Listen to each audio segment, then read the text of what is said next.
CEO of New Ever Radio Show, and I'm here with Gabriel Baez, Eric Garner's nephew, and we're here at the August 14, 2015 press conference here at the steps of City Hall, and we're here talking about the Black Lives Matter and the injustice that's been happening since last summer. We're talking about Trayvon Martin, we're talking about Eric Garner, we're talking about Samuel DuBois, we're talking about Sandra Bland, as well as a few others.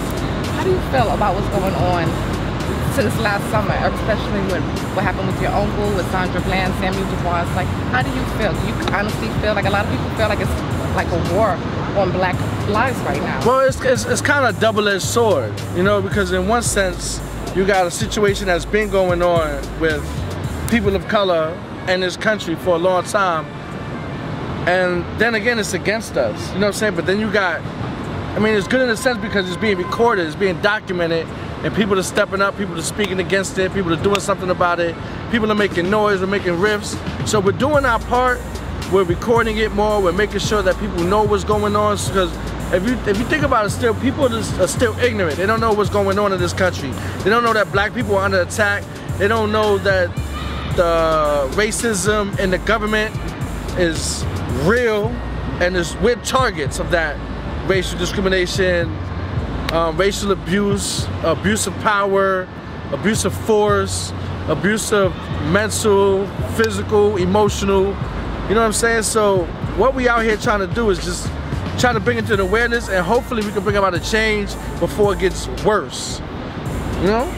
Trying to make it better before it gets worse. Try to get it better before it makes it worse. That makes, you know what I mean? I mean, it's kind of hard to say before it gets worse because there's so many of us out here dying. Like, we're the casualties of this war.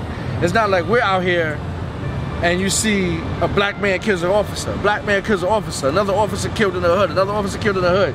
We don't hear that.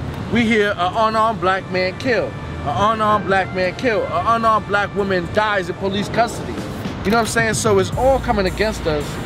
We're not pushing back. We're pushing back marches, speaking, rallies. You know what I'm saying? You're doing your part. Thank you for putting this together. It's a big step. Salute to you. You know, I'm out here representing, but that's the situation out here. Like, we're trying to keep it positive and non-violent to a point, but the violence is being done against us. So it's like, how long do we keep this positive push before we hit back? Well, a lot of people feel that once you start becoming violent, then you start missing the point, you start missing the message of what we're here for. Do you disagree? Well, we're here because the violence is being done to us. You know what I'm saying? So it's kind of hard to say we're not here for violence, but the whole reason we are out here is because the violence is being brought to our front door. Like, all ages of people of color are dying, both genders. You know what I'm saying? So it's not like we're out here for no reason. We're out here because we're tired of our family members and friends being abused by the government, by people in power that are supposed to protect and serve, you know? Absolutely, absolutely. My name is Gerald Jones. I'm from Boston, Massachusetts. I just had a serious incident of police brutality committed against myself, and I feel lucky to be a survivor. And I would like to bring more attention to it, particularly in the area where I live in, 45 minutes outside of Boston, a place called Worcester, where the police department had over 20 lawsuits filed against it in the last maybe 5-10 years, and they try to keep it silent. And the only reason why my incident was brought to the forefront because it was caught on camera in December. They quickly settled out of court with me. The officer was indicted, he's charged, he's probably going to jail. 4 other officers retired, try to save their pension, but they're probably going to catch some heat too. And it's an incident where it affects us all. I mean, we're all Americans, we all help contribute to this country, and the way the police officers treat us like we're like inbred, you know, enemies or something, you know. We're not enemies. And the issue is deeply rooted racism, and I think racism is a form of mental illness. The guy who assaulted me admitted that he has some type of post-traumatic stress issue going on, but it goes deeper than that. The animosity that they're showing towards us, and the anger that they bring it to us for the simple traffic violation, a person loses their life. A person goes to jail for something simple, gets beat to death or dies. That's very extreme.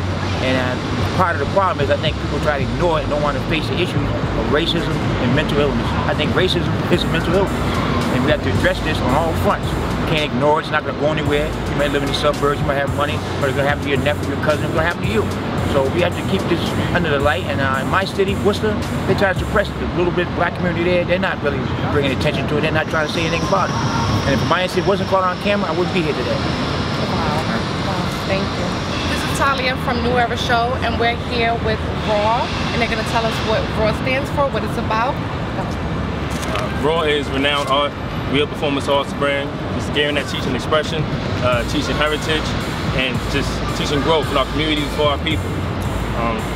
Me, myself, I am a poet, but we have much more than poetry so far as music, entertainment, artistry as far as canvas painting. You know, we invite everybody to simply express and be better for one another. Appreciate events like this. Black lives simply do matter. As I say, we push heritage, and we need to push our growth and our betterment as a people. Come with us on our ride. Help us build.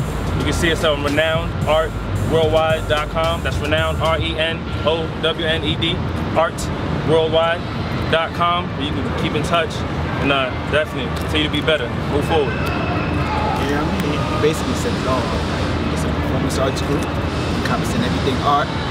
And I just want y'all to hear me, and I want y'all to know that we're here for the people, and we want to just make everybody conscious and educate the world and just guide the youth on a straight path to where they need to go, discipline, and just being conscious and helping the world, basically, for the most part. Get in.